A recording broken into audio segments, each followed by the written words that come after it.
Welcome in, y'all. Today we've got Jack Beguedou. He's the Hood Sommelier on his Instagram handle and such. Known worldwide, and he is the host of Truth is Barrel Proof, which, kind of fits into what we might talk about. So thanks for being here, Jack. It's a pleasure to have you. Pleasure to be in here. And so we are filming this here in Louisville, Kentucky. And you just happen to be in this town for which reason today? For the Kentucky Bourbon Festival. Bourbon Festival, yeah. That's right. It's Louisville. Yeah, it's always a good time. You get to see everyone. It's never about the whiskey, really. It's always about getting to see people you haven't had a chance to hang out with for a long time, and it brings everybody from all around. I think I've seen a couple of people from Australia that were here. You're sitting next to one. Yeah. So there is a few people that They were fantastic. I met that couple as well. They were walking around handing out Australian snacks to the other Australians, which was absolutely amazing. So Vegemite sandwich? Yeah, candied kangaroo. It's funny, every now and then you get that reminder that whiskey or, as a whole, just bring people together really quickly.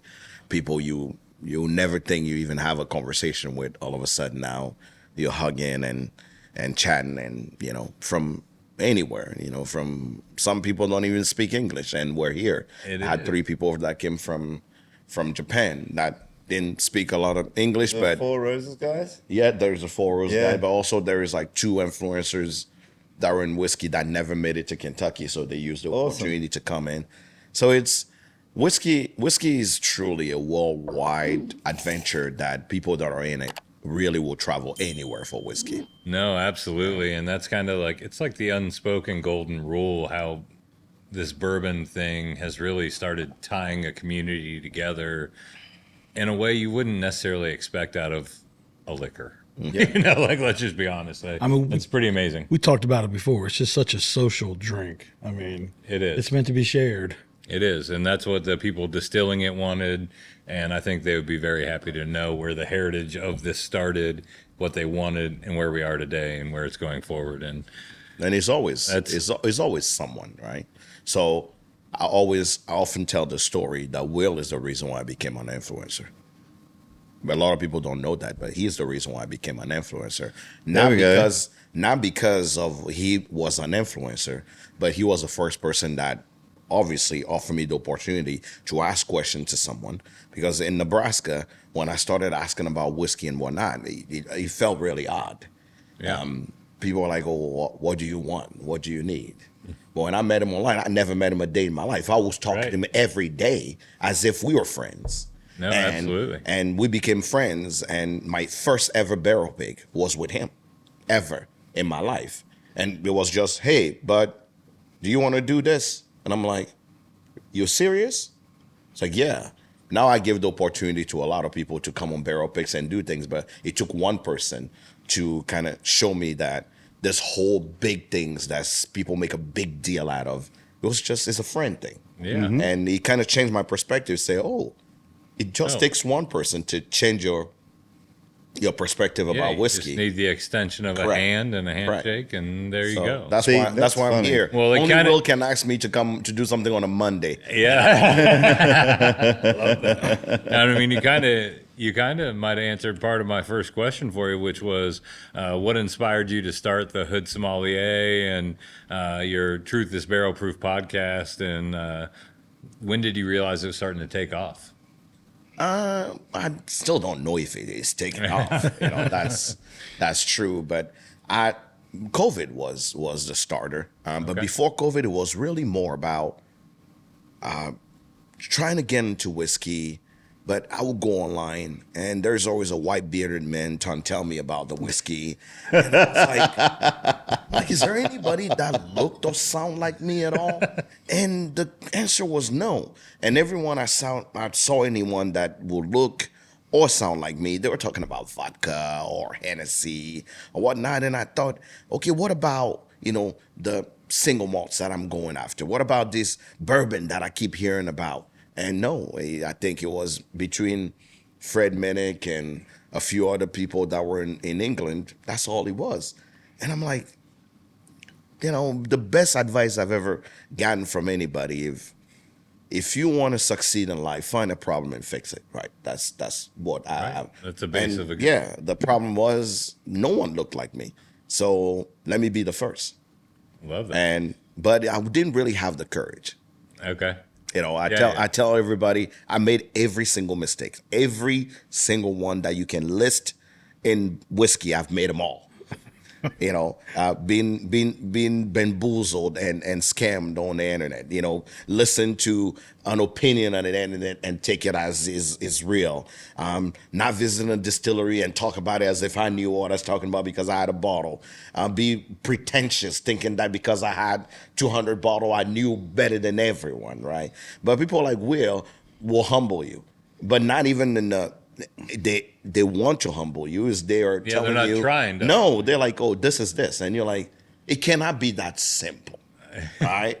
Cannot be just that simple. But no, and but it is, and obviously you meet people that show you things, open the door, and you're like, oh, okay.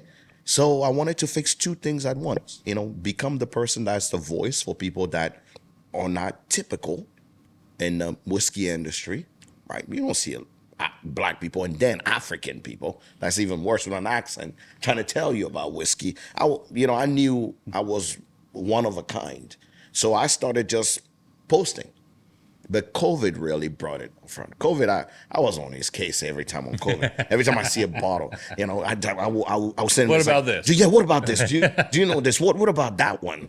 But then he became more of, if I have all these bottles and I have these friends that I keep hounding every day about, oh, don't drink it yet. You got to nose it. It came from here. It came from that. And after 3 months, my friend's like, we are sick and tired. We're just here for the whiskey. We are not here. We are not here to actually listen. How about, by trade, I'm an insurance agent. So I have a lot of clients that are newcomers. I push education a lot. People understand why you should protect yourself and that. And I wanted to bring the same thing into whiskey. I wanted to teach people the basics and why does it matter to take your time to know whiskey. And at that time, I lived in the hood. And when my friend would come, we are all from a French country. A sommelier is considered someone who knows what he's pouring you, who will tell you the origin of it. And my friend was joking, drunk, and he's like, you're like the hood sommelier. We have to travel all the way to the hood to come here, but you're like our hood sommelier. But it kind of stuck with me in my head. I was sleeping. I say, the hood has doctor that been living there for forever, and you have the crackhead around the corner. And that's kind of the society I wanted around me when I was talking about whiskey, is I want everyone, right? From the crackhead to the billionaire. Right. Everyone can be part of my hood, and I just want to be the sommelier that will come in and tell you about this. And education was the first thing. And, I started with 1 post, 2 posts, created the hood sommelier, put it out there, thinking, screw it. Yeah. See, it may happen. See where it goes. It may not happen. Yeah. It just so happened that, after a year, no, it was a year after is when Will invited me, and from there I came to Kentucky, and a friend of mine here is like, oh, let me introduce you to a few people. Walked on Whiskey Row, met the folks, and I'm like, this is serious. This is not just YouTube. This is not just a store. This is history. This is people. This heritage. Is family. This is a heritage of a whole area. Yeah. And when I was leaving Kentucky at that time, one of the guys looked at me and said, if you really want to do this seriously, and you keep saying education, you need to go educate yourself. You want to teach people things, go and really learn about it. So I jumped in. You kind of already answered my next question, which was going to be, do you approach this whiskey scene now as an educator, an entertainer, or a bit of both? Oh, but obviously, if you're not having fun on the internet, what is the point? Both, yeah, what is the education side is really important. Correct. And there's too many assholes out there, so at least one of us have to at least teach people. 100%. Yeah, I think the whiskey scene split itself into two. You have the pretentious assholes that thinks that whiskey should be here and should be for certain people, and you have people like us that say everybody's welcome. you can learn some shit, right? That's pretty much it, and that's me. And one thing I have to give you like big props on is I really feel like you've brought a fresh perspective to whiskey culture. And do you feel like the bourbon world is starting to open up to the more diverse side than it used to?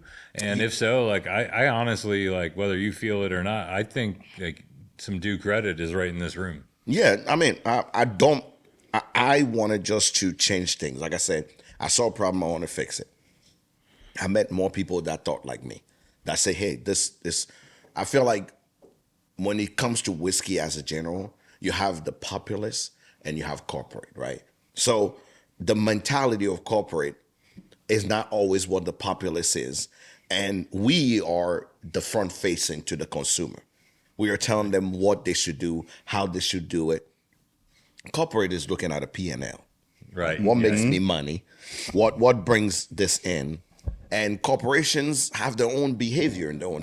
So a corporation may think bringing a woman to do one position in their C-suite is diversity, right? Another corporation may say, well, we brought somebody from the LGBTQ that's going to do this little role. We got diversity. And somebody said, we found a black guy from Africa. No, so that's corporate thinking. But when it comes to populace, the people that are actually consumers, then you start realizing that, no, you have me that is telling people, oh, whiskey's for everyone, right? Let's bring women. I don't care which side of the rainbow you fly on. Come on in. Do you like this brown spirit? Let's talk about it. As long as you ain't trying to kiss me, we good, right? You know, don't touch me without my permission. But it's like everyone from everywhere, and I'm from women to that. And then you start discovering that you're learning from people that have nothing to do with you at all. And all of a sudden now you realize there is a whole layer when we're talking about diversity, right? We're talking, yes, you're drinking whiskey, but you don't even make the tip of the iceberg. We're talking people behind the bar. They're making a difference in the industry. And as diverse as that place is, then we go to people making the whiskey, people are the distillery. You look at diversity that, so there's a whole echelon to climb, but unless you're educated enough to understand that whiskey is not a linear thing, it's a whole ladder of things, you're not really ready to help people navigate through. Like I said, that's why I had to get educated. To understand that, no, we are enjoying this spirit here, but my ultimate goal is for people to understand that for this to be in this class, there has been a line of people, diversity or not, there's been a long line of people that did all these things for you to actually have this. Well, I think it's all coming full circle. I mean, I think you went from seeking out an education to now educating. So cheers, my friend. Mm-hmm. Yeah, it's beautiful. If there's like a myth you could bust, or like something about the whiskey industry that goes around that you're like, this is a myth, what's one thing you would point out? Price doesn't mean quality. yeah. Oh, 100%. Neither does age. We will all hear. That's Cheers to 100%. that. That's a great one. If you have to be bamboozled in the whiskey industry, price doesn't mean quality. I think I mean, that's that corporate side. That's that profit and loss side. People are looking to essentially make their money back. Right. So if they went in, bought, say, for example, you've got somebody who's doing blending. Mm-hmm. They went in at the height of COVID, at the height of the boom. They went and bought a bunch of very expensive barrels and things like that. But, you know, maybe they're not great at blending. Maybe their palate isn't as fantastic as it could be. Yep. They have to price that bottle at $150, $160, Correct. $200, $300 a bottle. But it may not just be great. It just might be. And the worst thing about me is I have a lot of opinions, right? That's that's the worst thing about me. People don't want to see me coming. I have too many opinions. But that's like one that's always at the forefront of my mind all the time is it's not because a bottle is $300 doesn't mean it's a good bottle. It's just a $300 that's just bottle. the price on the That's bottle. all. Yeah. That's all. So I agree with that 100%. yeah. Right. Yeah. And I will, the second one that always like almost itch my ass all the time is the people that buy without trying. Collectors. But not even that. Is people that feed their ego by buying Yes. Yeah. without trying. Yeah. 100%. And trust me, for someone who bought a lot of stupid shit in my life, and when it comes to whiskey, I bought shit just because I wanted to own one. Yeah, I will tell you right now. This right now. This year is $1 million idea, right? $1 million idea. If distilleries, right, and there's only one distillery that I found that did this, is Bunnahabhain in Islay. So Bunnahabhain, for their special release for Feis, the Festival of Islay, if you buy the most expensive bottle, which is about like between $700 to about $3,000, that box comes with a sample in it. So Right. There we go. Yeah, try it. Like last drop. correct. Yeah. Last drop too. Last drop does that too. So I'm like, this is the genius idea, because no matter what you can say, no matter what happened, you tried it. Yeah, you're backing it up. You or you're not. already know by trying to say I don't like this, or I want this, or I'm gonna resell this, or I'm just keeping it there for my ego. I know what that tastes like. More distilleries to have that in their mindset, to actually push that mentality, to say, hey, if you're gonna spend over a certain amount of money, your bottle comes with this for you to actually know what it tastes like. It's funny you say that too, because I remember when we first started talking, you really wanted a CYPB. It just made me think of this, and I was like, man, you got to try it first, man. I swear. And I really thought he was trying to dissuade me from owning a CYPB. I literally told him that. I say, are you trying to tell me to fuck off? Like, what? Why is it that you can't give me one? He does give that energy. No, exactly.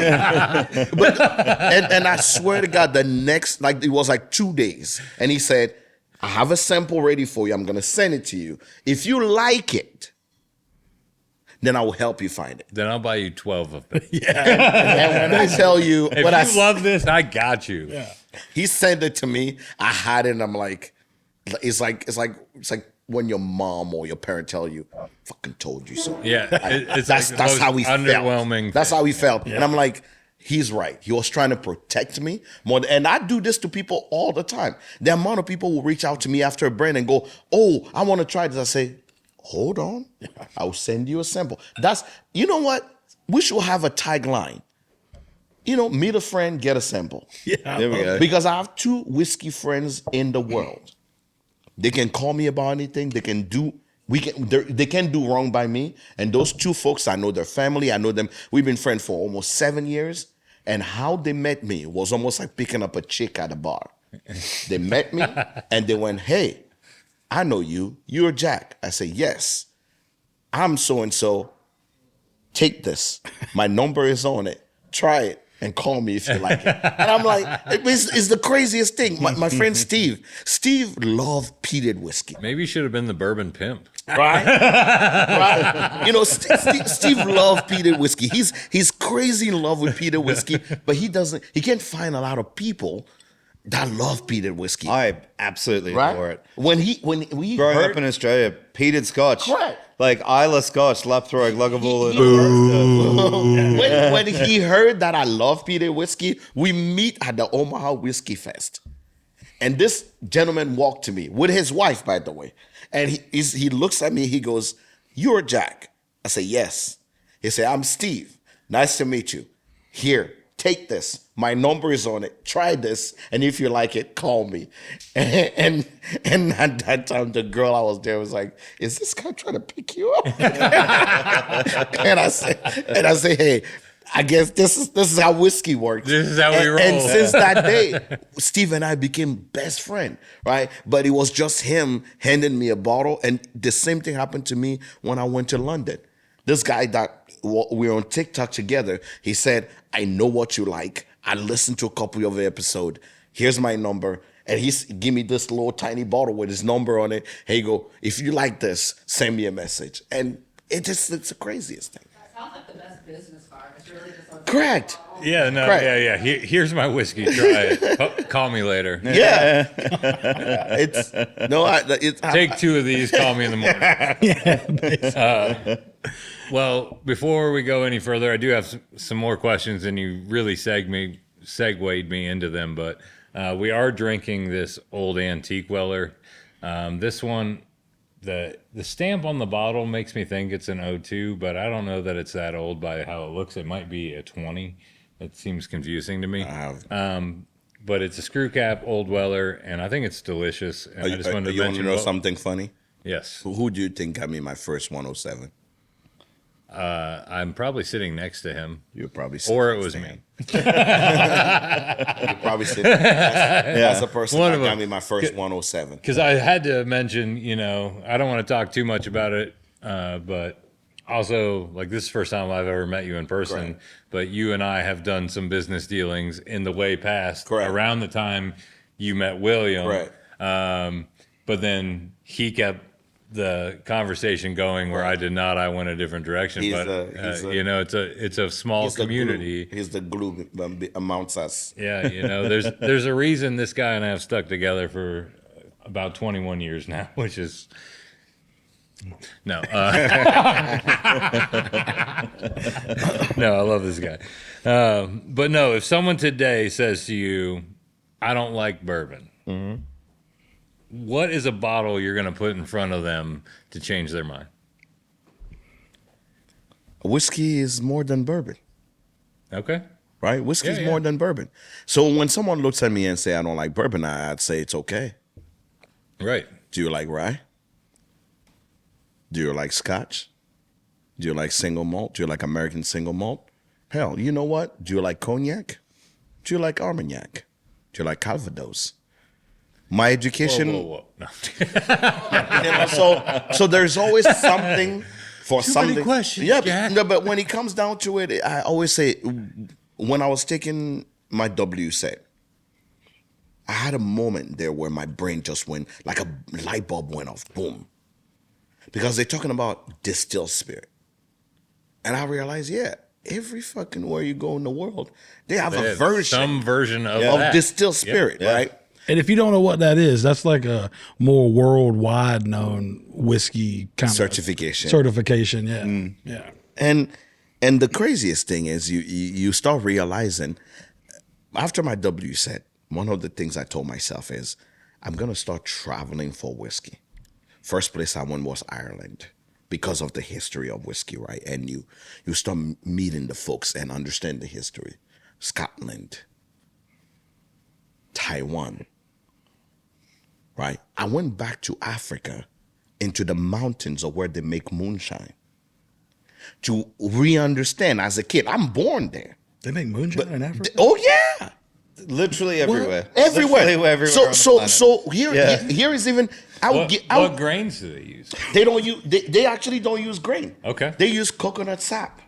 Coconut Yeah. sap. Yeah, because Yeah. if it's sweet and it can ferment, I'll take two. You can ferment it. You can make liquor out You of can it. make liquor out of it. Yeah. Right. PO box right here. So the craziest thing is that I realized that when you go back to the history of whiskey or ushkaba, right, or water of life, in every culture you've ever been to, all the way around the globe, if you go to the original name, all the way to the traditional name of that spirit that was distilled, it translates into water of life. So I'm asking locals in the middle of Africa, why do you call it akpetishi? Like, and then the guys go, yeah, akpetishi, as in water that gives you life. And I'm like, wait a minute. I've been saying this my whole freaking life growing up here. Is that what he means? Like, yeah. So I'm like, you go back before Jesus Christ, all the way in pyramids time, and you hearing people telling you how they made this eau de vie, that made this water that condensate because it was given by the gods from condensation, and you go, so this is the most, and I would say global language that we can all freaking speak, that comes down to making this water that is supposed to be the medicine that gives you life. Okay.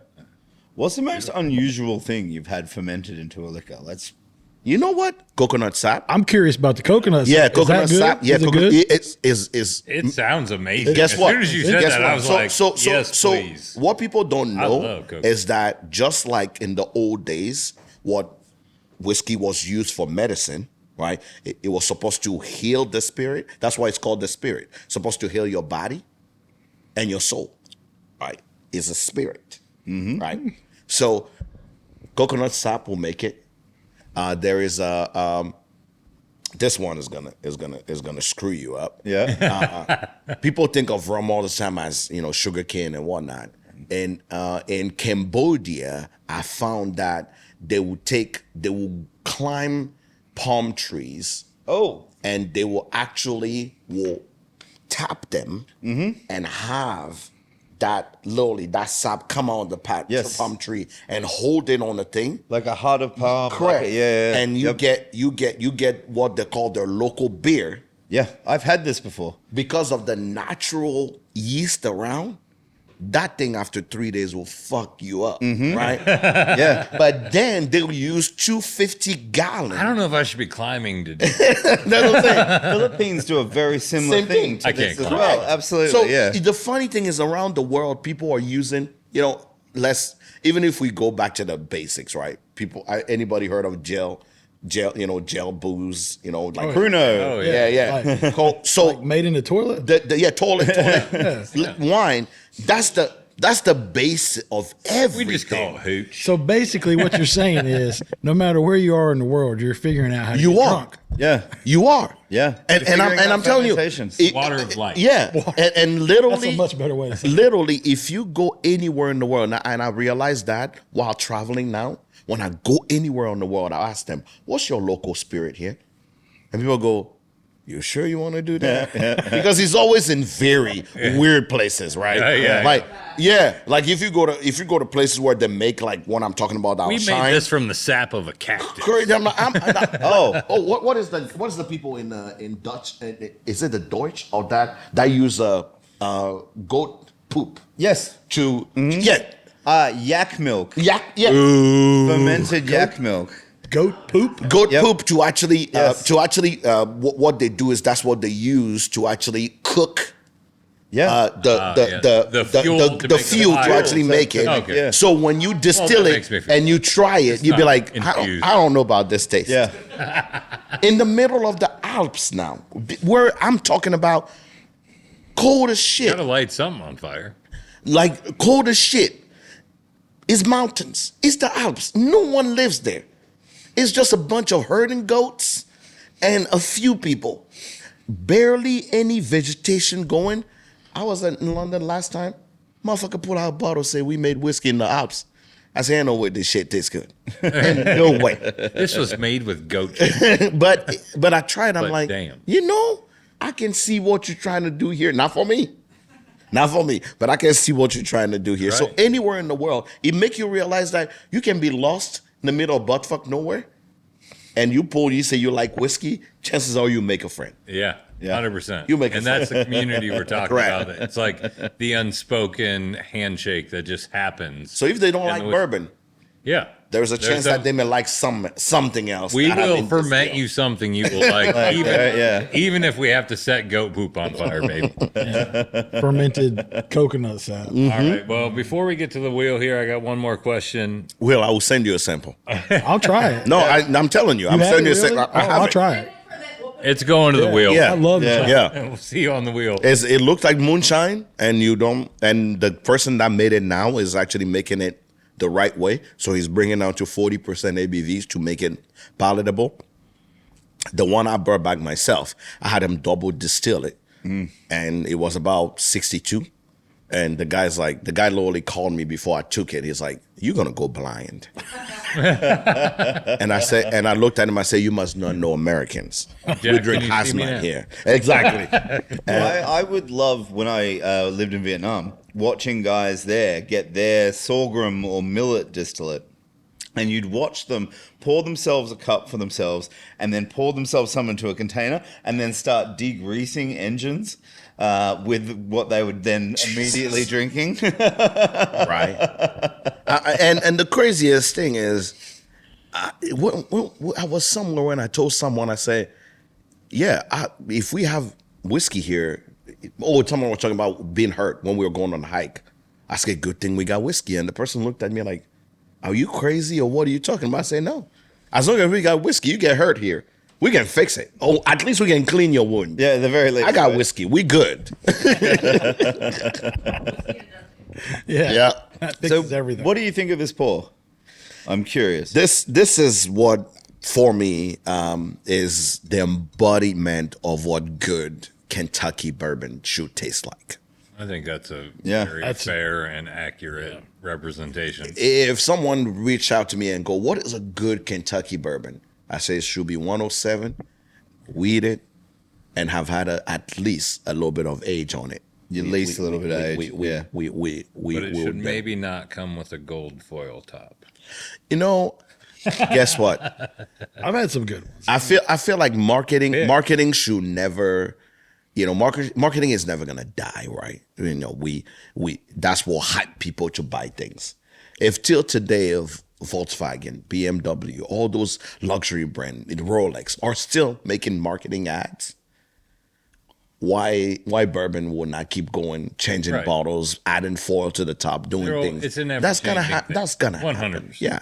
So the gold foil doesn't mean that is a different I guess whiskey, you're- but I guess you're not wrong at all. But I do think this outdrinks this is a shelfer with a screw top that was replaced by a cork top foil wrapped product that I think is less than this product. Price went up $20. And the too. price went up. But I mean, that's not to say $40 that on there's retail. not foil tops that Yeah. are store picks that are single barrels that blow this out of the water. Although I don't know, this one's pretty damn good. No, this one is really good. I mean, But that's one thing. I think we were having a conversation one time. I told people, I think I heard a scientist talk about the evolution of grain, and the person was referring to how whiskey will change no matter what we want, right? So you can blame someone when they're talking about vintage whiskey or older whiskey versus new whiskey, even though it's the same whiskey, the grain has not been the same. The type Absolutely. of preservative, The even the yeast, right? So he was talking. The person was talking about. You are right to say this drink better than the foil, but not because of the bottle. No. The quality of the grain that made this in that time, where maybe there was no EPA Something ruling. about the process correct, was right? superior. Correct, right? Is much better than how whiskey is made today or 10 years ago that has been put in a bottle for us. So there are some people that drink only vintage whiskey. In the I thing love we dusty talk about bottles. a time and time again is how also palates are different. So like for me, this Crush is the new one, but there's probably palates out there that are like, I can't do this one. I want this one. So Well, I mean, and it's like going back to whiskey that was distilled pre like 1950 as well, if you ever had a chance to try that, and how before the ubiquitousness of yellow sweet corn existed, and people were using all different kinds of like white corn grains and all that other kind of stuff to make things that never had as much sugar in them. It was never as sweet. Whiskey was always considerably more savory at that point in time, and it's just again how that sort of technology and grain and everything has changed. I don't want to get too much into it, but I have this debate with one person all the time about how All right. they think, dusty whiskey is superior. Are there some good ones? Yes. But I personally think newer products that come out are far superior to most things that you would consider if you dusty. give it a generality, it's Yeah. it's pretty close. So I don't think so. maybe 60-40 to me, but I'd be more that like leads me into my last 80-20. question for Jack before we spin a wheel here. If the whiskey community could improve one thing in one way, and you got to choose it, what would it be? Send more samples. Right? That is a great answer. The That only way. sounded silly, but that is correct. send more that is samples. the reality. Send That's like, more samples. yes. I think there'll be less jerks, more friends, That's way a great more answer. constructive debates if people just met each other with saying, I got a sample for you. I love that answer. I know where I came from, and I know where I am now, 8 years later. And if 8 years ago I met more people that actually probably met me with a sample, my life will be a little different, or my view of the whiskey industry will be a little more, like, community will be a little less jaded. Like any other communities, you have people that you hate with a passion because they're just natural Fucking assholes. Yeah, they're natural jerks. I tell people all the time that there's one thing I said one time, because I remember 5 years ago, that was the first time 4 years ago, that was the first time I made a post on Pride Month, and I said, whiskey bring all of us together, regardless of which side of the rainbow we are, and maybe you should look at a drinking buddy versus looking at who is who and who they're with, right? How simple as that.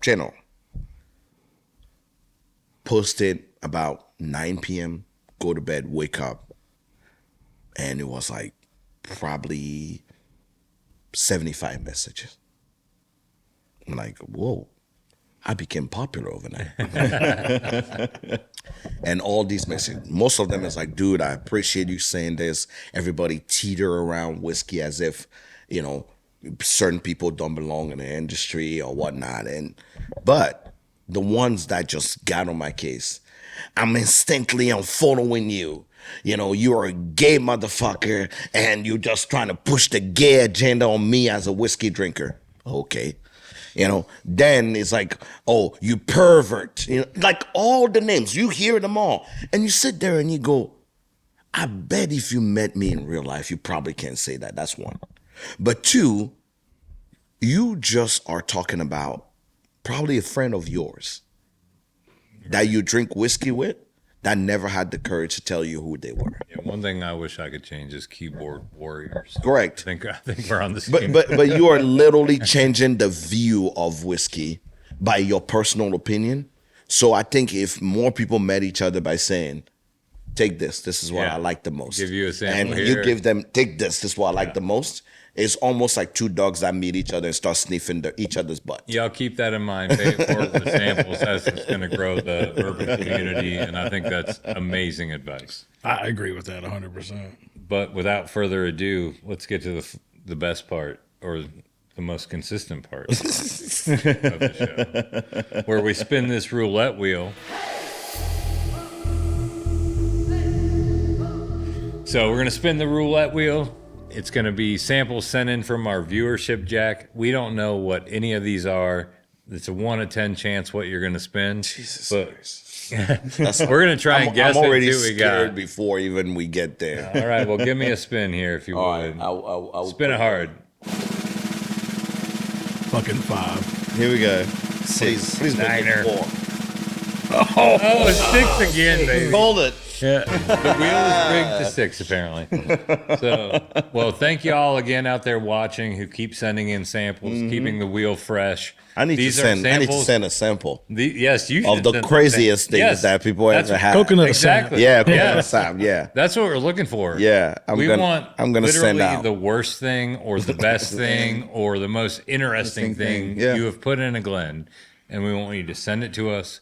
We want to drink it blind and try and be like, I know what that is, and be completely wrong. and you guys are making every Although mistake last I made. episode, check mark, baby. We got a weird one. We nailed it. So Fermented coconut sap would definitely be the weirdest thing I Yeah. no, But- I'm into it. It sounds like some high proof. So what I told the rum guy or that makes something. it is I'm gonna get him a few barrels of old ex bourbon cask Hell and that, yeah, to and have him age it put in. it in there, aging in there, and nice. just see what we're looking at. And you just changed the world of spirits. Yeah. Just Oh, like There we that.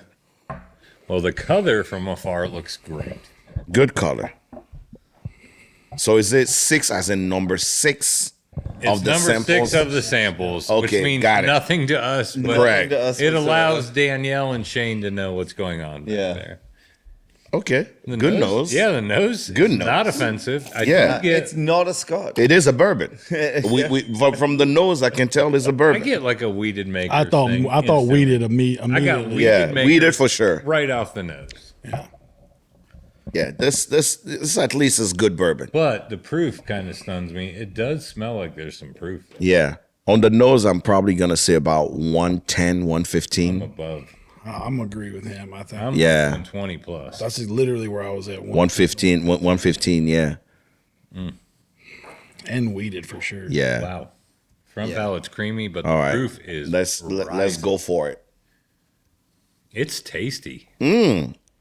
Creamy, sweet, Mm-hmm. What is that? but there's proof, and it is familiar. And I went from in my mind, And it it's went a from weeded. acres to It's a weeded for sure. I had some like rye notes on it. A little bit I of know, I think rye. that's what happened to me. I was like weeded on the nose, palate hit me, and I was like, Oh, this is creamy delicious. rye notes, and I was like, Four Roses. I think I would agree with you. I could get to Four Roses. I can see the Four Roses one. And I get berry when I go back to the nose. There's like some big. For me, it remind me of fruit cake. Okay. Those Christmas cakes. Oh, Christmas fruit. Oh, yeah, yeah. Christmas fruit cake. Yeah. Claxton fruit. yeah. Claxton. Very, Claxton. We're very. looking for Claxton. sponsors. For all of Claxton. your fruitcake needs. Claxton. Dude, I grew up with my older relatives eating that every year for Christmas. Claxton fruitcake. My grandmother would make her own fruitcake. It's really tasty, Comes in but a there weird is little bar. there's a thinness on the mid palate that makes me feel like it skips a beat for me. The nose is really delicious. The front palate's delicious. It has a good finish, but the mid palate is kind of like skipped over. No, I think maybe is your palate Okay, because no because on the mid I am the problem. on the mid somewhere there I'm getting a lit like I think we expect on the proof that in the mid that oakiness is gonna hit us, and I love that this does not hit us with too much oak. Yeah, the oak's all on the Correct. back. All in I the mean, back. the spice actually goes in. It's almost like I think the beat that you think is skip is the oakiness that we should get. In I the would mid-palate. honestly, I don't know what we're drinking. If I had to just throw a dart, my mind is saying this is like Four Roses, 115 to 125, somewhere. You see, I think higher 115 tier. is where I'm gonna be. Yeah, I feel like I've come maybe down. rising for me. Yeah. I thought like the heat drinks hot, if that makes sense. Yeah. But the way I actually approach the whole pour, I think it is actually less than I would have. I would even say makers. That's My first guess was makers, and if you first guess makers. is what you Make, got, I think you I'm should more on stick to makers it. than But it is a weeder for sure. There's no way this is not that sweet caramel. Get a Burnt creamy caramel rye. oak? Is this going to be like a French oak? Oh, barrel? that Something also like could that? be because Like of a Maker's French oak But single barrel? the chocolate part of a French oak is missing. If this is a makers, this is the one Chris Murphy sent us. Okay. then we already. Okay, I don't know who that is, but it is a weeder. It's between one. I would say 110 to 115. freaking delicious. Yeah, it is delicious. It's delicious. Like I'd drink it I again. want this All right. bottle now. Anybody All else right. got any guesses, proof, anything they want to Yes. say before we find out? Let's get the roof. I'm going to say 120, Maker's Mark, maybe a French oak. What do you Okay. got? Old Route 8. So Augusta coming through, single One- barrel. 123. Whiskey Beam. Tango, Fucking Jim Beam. 7839. This is Jim Beam 123. 123. Okay, doesn't drink like 123 at all. No, it's Jim Beam. It The- is. The It's a proof beam. was rising for me. After Yeah. I smelled. I was like, But he still doesn't Instantly, drink like we were in that 123. 120 range. Yeah. I don't get beam. On the nose, I don't really get yeah. beam. Even after No. knowing it's beam, I'm not getting beam. no, There's no One peanuts. off. Who make Old Route? Augusta. Augusta. Oh, it's a distillery. It's Augusta. You know, those people are sourcing some really good barrels. The man. 13s and They- stuff are really They good. have hit some big home runs across. I don't the board. I don't know who's their friends, but they have good friends. And they started dripping their still, and I think 7 to 10 years from now, we're going to be saying similar things in the way of like New Riff and Peerless about Augusta. I didn't like the 8s and 10s as much, but the 13, 15, I 17. think with who they have running that still and the palate they've proven to have with picking barrels to put to market, look out for Augusta. Yeah, So- Augusta for me, 8-year was good. The 13 was almost a little over oaked for me. It Augusta. just depends on the pick. This is not 129.99 worthy. Okay. Hot take. we go. Fire. Violence was chosen immediately. Was chosen I immediately. mean, I absolutely agree with It's you. not $129.99. That is a. I thought we were drinking 50 Four to Roses $60 single barrel at bottle. 105. So I mean, I we're was talking. immediately You're probably guessing right. like that Maker's French Oak, which comes in right, And that comes around 50 $70. to $70 a bottle. you know, depending on which one you get. Here is what I started understanding, right, as a whole. There is always one person that is convincing a brand that it's like your parents looking at you and saying, you're a big boy, right? You're a big boy. Even though they know you can do shit for shit, you're a big boy. And I think there's some people that are sitting in the marketing room, they tried the whiskey and said, this is so good. You're a big boy. You should sell it at 129 or Right. 130. But truth here is, if you under 10 years, you should not be selling anything over 100. Well, truth here is, Jack, you're a blessing to the market, and thanks for being here. We appreciate you. Yeah. It's a pleasure. What else have you got going on at the moment?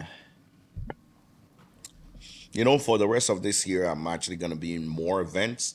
I did most of the things that I do, which is I have Afrofusion, which is African food meet whiskey. So I'm bringing the culture of African food and the culture of whiskey together.